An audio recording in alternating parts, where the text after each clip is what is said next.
The Backrooms. You've been here before. Level 56. Frostbite. Content warning. Gore. Survival difficulty. Class 5E Environmental. Unsafe. Entity adaptation. Unsecure. Climate hazard. Medium entity count. Level 56 is the 57th level of the Backrooms. The level consists of a circular cave system made of ice and rock, where the temperature decreases the colder an individual gets to the cave's center. Image caption: one of the many pictures taken within Level 56. Description: Level 56 is a circular cave made of smooth blue ice, with a light of unknown origin shining through it and illuminating the level. The floor of Level 56 consists of wet, rocky terrain that is difficult to traverse and seems to extend downwards forever. This leveled terrain does not significantly increase or decrease in height, but still varies much more than the level's ceiling. The outer sections of Level 56 are mostly survivable with the right equipment. Although the freezing temperatures that range from 32 degrees Fahrenheit, footnote 0 degrees Celsius, end footnote, to negative 459.67 degrees Fahrenheit, footnote, negative 273.15 degrees Celsius, or absolute zero, end footnote, can inflict frostbite and often death upon unprepared or inexperienced wanderers. The level's anomalous nature also proves to be a challenge, as heat sources above 150 degrees Fahrenheit cannot be generated. A variety of elements in their liquid state have been found inside the ice on Level 56, such as nitrogen, helium, oxygen, and hydrogen, some of which can pose as a threat to wanderers. Most of these liquids are colorless, odorless, and radiate a gas of the same element as the liquid. Do not consume any liquid found on the level without checking its contents first. Wooden crates can be found throughout Level 56, containing medical supplies, axes, crowbars, oxygen tanks, cold suits, and warm clothing. The cold suits within these crates, similar to modern-day spacesuits, allow wanderers to withstand the coldest parts of Level 56. Cold-resistant thermoses can be found within these crates, containing liquids such as almond water and nitrogen. Although useful, crates found within Level 56 are often nailed shut and require specialized tools to remove them. While moving towards the center core of the level, the ice will start to compact and take on rigid formations. The terrain will smoothen, becoming more level and proving less challenging to walk on. Icicles may form on the ceiling of the inner sections. These icicles can fall, startling and possibly injuring wanderers or other entities. The ice here can also be potentially fatal when contact is made. Although it cannot melt, the ice will freeze water molecules on the place of contact, essentially welding the two contact points together. This has proven to be extremely painful and is only treatable if the contact pane is amputated. The areas closer to the center of Level 56 are primarily unexplored due to them not being survivable without proper equipment. Within about 90 meters of the core, the climate is comparable to that of outer space. The air within the environment will start to freeze, transforming from a gas into a liquid and making oxygen intake without specialized equipment impossible. This will also fill the bottom of the level with about an inch of liquid oxygen. Frozen fossils of dead entities can also be found throughout this area, and some have been heavily wrapped in a silk-like material.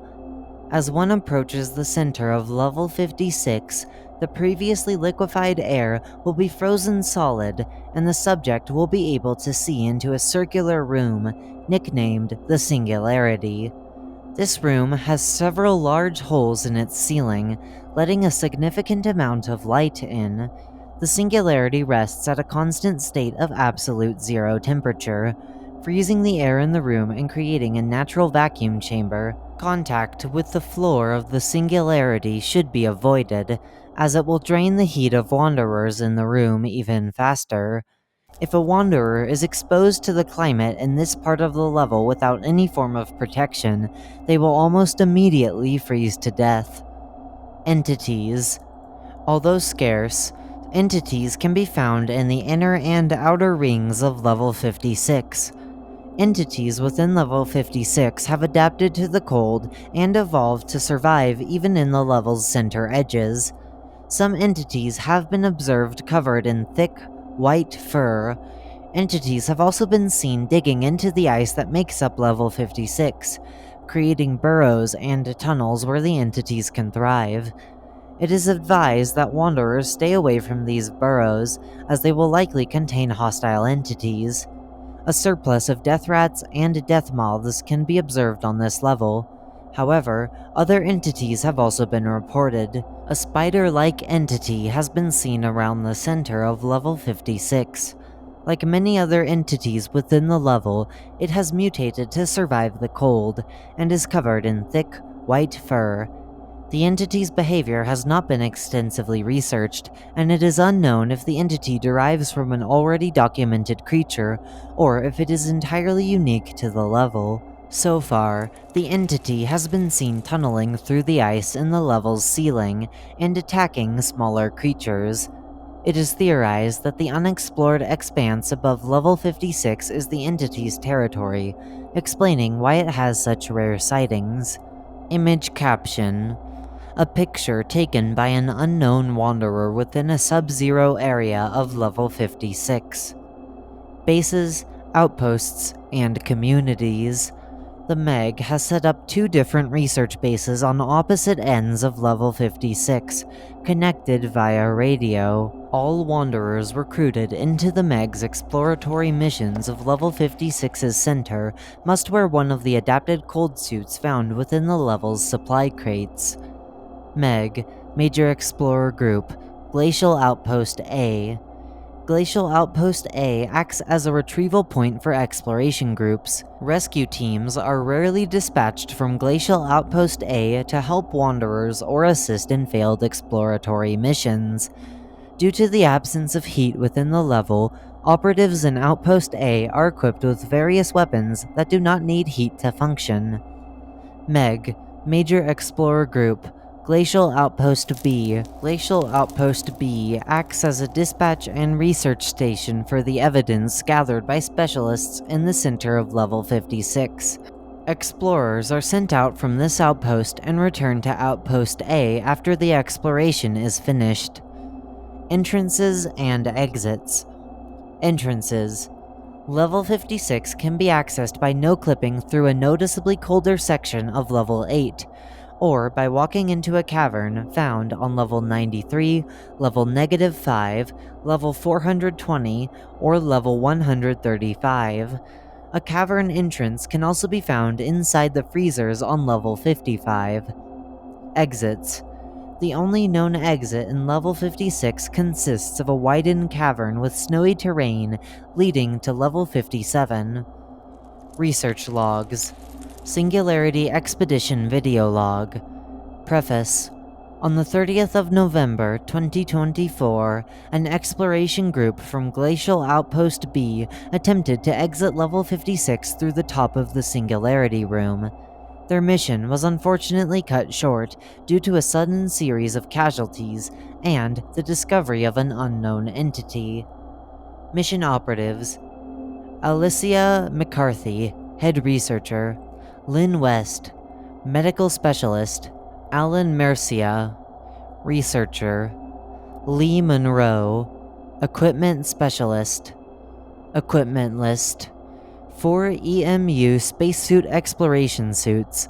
1 has been provided for each operative. 2 ice pick spears designed to break through the ceiling of the Singularity. 8 oxygen tanks, 2 per operative. Cameras with audio recording built into each operative's suit. 4 radios used for communication between the group and both glacial outposts. Begin transcript. The group reaches Singularity 2 hours and 42 minutes after leaving Glacial Outpost B. McCarthy: Alright, you got the stuff? Monroe: Yeah, it's all here.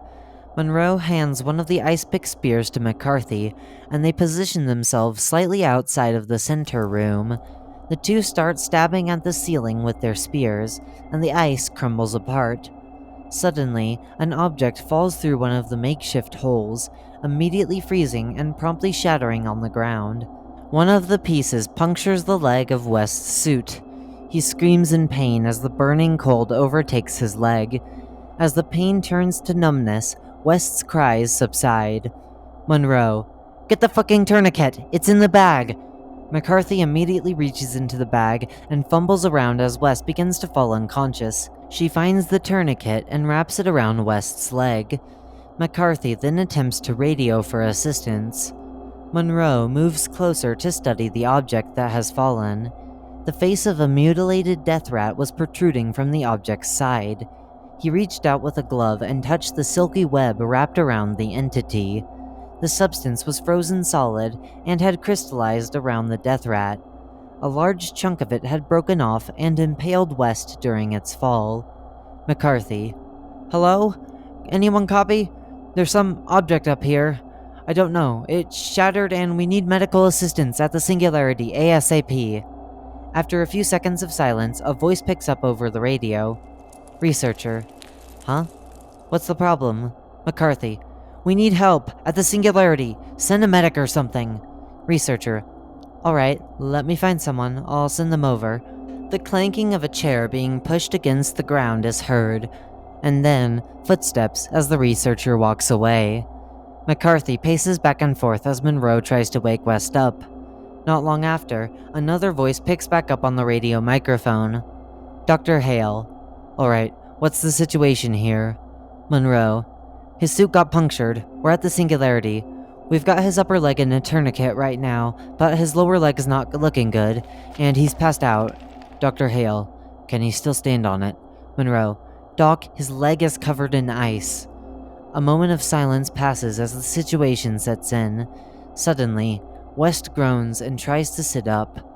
West, I can't feel my leg." Dr. Hale, "It's alright, son. Try to stand on it. The others will help you. Get over to Outpost B as soon as possible." Monroe, "Doc, I don't think..." West, "No, I can do it. Just help me up, dude." Monroe sighs but grabs West's hand and pulls him up to his level. McCarthy does the same. West, "It doesn't hurt at all." Dr. Hale, "That's good. Try to put some weight on it. Don't push yourself." West adjusts himself and lowers himself down onto his injury. The other two operatives watch in horror as West's leg shatters into pieces, completely detaching from his upper thigh. West notices the shift in his weight and looks down, seeing his detached leg in shards on the ground. Dr. Hale, "What the hell happened?" Monroe, "I tried to fucking tell you, Doc." Dr. Hale, "Get him to an outpost already." Monroe, "West, we gotta go." West says nothing and continues staring at the frozen chunks of his leg. The blood had already crystallized. Monroe, "West, please, come on." McCarthy, "Monroe, we have a problem." McCarthy motions to the opposite end of the cavern, and the other two turn to look. Initially, both were silent with confusion, but then they saw the spider-like creature that had begun to crawl out of the ceiling. The being was attempting to break free from the burrow to get to the group. The beast was coated in ice and making a noise that was less of a sound but more of a vibration. It was using echolocation. West tried to move, but soon realized his other leg was frozen to the ground. West, I can't." Monroe tried pulling West back from the spot he was stuck to, but West couldn't budge as more pieces of his wounded leg fractured and broke off. The creature freed itself from the wall and began to run full speed at the group. McCarthy, "We gotta fucking go right now. Leave him." Monroe did not hesitate, but he did look back to see the spider pounce on West and tear open his already damaged suit. His screams flooded the cave, alerting more entities to their presence. End transcript.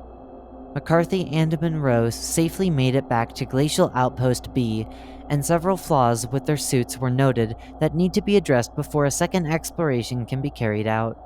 West's body was never discovered, although the remains of his leg were.